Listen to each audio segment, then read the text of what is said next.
प्रेम हुआ था पटना में निशीथ से। उस उम्र का प्रेम को पता ही है, उस समय इमोशंस इतने आक्रामक होते हैं कि उस समय उसके अलावा कुछ सूझता नहीं है व्यक्ति को। और ये सामान्य बात है, हर किसी के साथ ये होता है। अगर आप 16 से 20-21 की उम्र के बीच में, ऐसे पेरेंट्स को असली चिंता उसी उम्र की होती है। जैसे ही बच्चा 15-16 का हो, पेरेंट्स के ना तोते उड़ जाते हैं उस समय कि बस ये 3-4 साल निकाल ले किसी तरह से। और वो रात दिन चौकसी बरतते हैं, अपने एंटीना सब तैयार रखते हैं, तेज रखते हैं कि हर समय टटोलना है कि इसका क्या चल रहा है लाइफ में। आसपास से खुफिया जानकारी जुटाते रहते हैं कि कहाँ जाता है, किसके पास जाता है, सब इसके दोस्त कौन है, सहेलियां कौन है, सब पता करते हैं।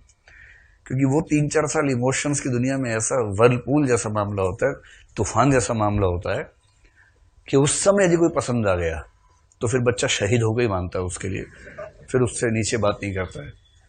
हाँ, एक बार 21-21 टाप गया, अगर पार हो गया उससे, तो थोड़ा थोड़ा मैच्योर होता है। और अगर यूपीएससी की तैयारी में आ गया और 30 टाप गया, उसके बाद तो प्रौढ़ विवाह होता है, फिर तो कोई दिक्कत वैसे भी नहीं होती है। फिर तो उसके बाद प्रयोगवाद वाला विवाह होता है, प्रयोगवाद वाला प्रेम होता है। उससे पहले छायावाद वाला प्रेम चलता है। छायावाद में ये होता है कि तुम्हें चोट लगे इससे पहले मैं मर जाना चाहूंगा। ये छायावाद का प्यार है। तुम्हें धूप लग रही है, मैं सूर्य को खा जाऊंगा। तुम्हें धूप लगाता है, मैं चाहता तो टांग देता सूरज को तुम्हारे माथे पर बिंदी की तरह, मगर मैं जमाने में अंधेरे के खिलाफ हूं। तो ये वाला जो भाव रहता ना, ये जो भाव है, छायावाद का भाव रहता है कि यार तेरे लिए तो मैं आग लगा दूं, धुआं उठा दूं, कुछ भी कर दूं। फिर आदमी धीरे धीरे मैच्योर होकर प्रयोगवाद बन जाता है। 30 के बाद की उम्र जो है प्रयोगवाद की उम्र है। उसमें क्या होता है, फूल को प्यार करो और झरे तो झर जाने दो, जीवन का रस लो देह मन आत्मा की रसना से, पर मरे तो मर जाने दो। उसमें कोई कह रहे तुम मुझसे प्यार करते हो, हाँ करता हूं, तो मेरे चांद तारे तोड़ के लाओ, तोड़ के लाओ। खुद तो गोभी तोड़ के दिलाती हो, चांद तारे तोड़ के लाओ। क्यों तोड़ के लाऊं, मैं अंतरिक्ष यात्री हूं, तोड़ के लाओ।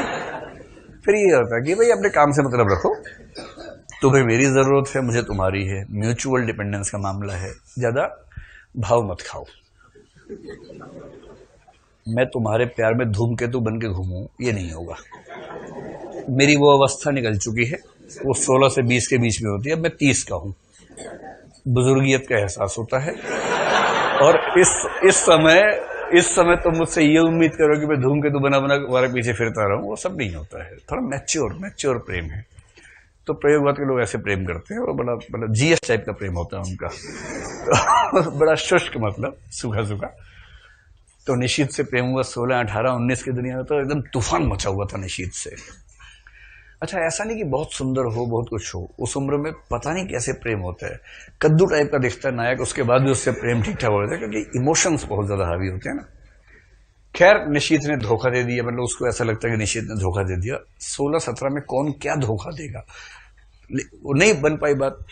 तो फिर ये दुखी होके चली गई कानपुर में रिसर्च कर रही है, पढ़ाई लिखाई कर रही है। तो पढ़ाई करने का एक उद्देश्य ये भी होता है कि पुरानी यादों को मिटा देना है, इसलिए अब मैं रिसर्च उस पे ना करके इतिहास पे कर लेती हूँ या भूगोल पे कर लेती हूँ, वरना उस पर रिसर्च होती रहती। वहां मिले हैं संजय बाबू। संजय जी एकदम प्रयोगवादी आदमी है। वो 30 टाइप की जो उम्र होती है ना, उस तरह का प्यार करते हैं, जिसमें प्रेमी प्रेमिका बात करते हैं तो बात सार्वजनिक हो जाए तो भी कोई खतरा नहीं होता उस बातचीत में, क्योंकि जीएस टाइप की सारी बातचीत चल रही है। और ठीक हो, हाँ ठीक हूँ, पापा हाँ वो भी ठीक है, मम्मी वो भी ठीक है, अच्छा पापा को चेचक हो गया था वो ठीक है, हाँ वो भी ठीक है, चेचक का टीका लगवा दीजिए, हाँ लगवा दीजिए पापा को। और चन्नू कैसा, और मुन्नू कैसा, और मामा जी का बेटा और फूफा जी का बेटा कैसा है, मौसा जी कैसा, ये वाला चलता रहता है। तुम्हारी रिसर्च ठीक चल रही है, हाँ कहाँ तक पहुंचा, अकबर हो गया है बस, अब थोड़ा सा औरंगजेब बचा हुआ है। ये बातचीत प्रेमी प्रेमिका की चल रही है। 2 घंटे बात करके आए हैं, और पूरी बात में एक भी वाक्य ऐसा नहीं कि जो लीक हो जाने का डर हो। पूरी बात भी लीक हो जाए तो कोई खतरा ही नहीं है। ये कैसा प्रेम है भाई। तो क्या करे, सुरक्षा, जिंदगी की सुरक्षा बहुत बड़ी चीज होती है। इसको संजय ये कि भरोसेमंद है, नटराजन जैसा है एकदम, वैसा ही है, रूखा सूखा, रोचक नहीं है, लेकिन डिपेंडेबल है, भरोसेमंद है, हस्बैंड मटेरियल है, प्योर। और निश्चित कौन सा है, वो बॉयफ्रेंड मटेरियल है। एकदम सारे वही मटेरियल चल रहे हैं। तो संजय से प्रेम हो गया है। सच्चा प्रेम तो यही है, वो तो बचपन की गलती थी। जीवन तो ऐसे ही गुजरता है सही इंसान के साथ। विधि का विधान ये हुआ कि एक बार जाना पड़ेगा कलकत्ता। कलकत्ता में रहता निशीथ। इसके मन में है कि वो बिल्कुल ना मिले, लेकिन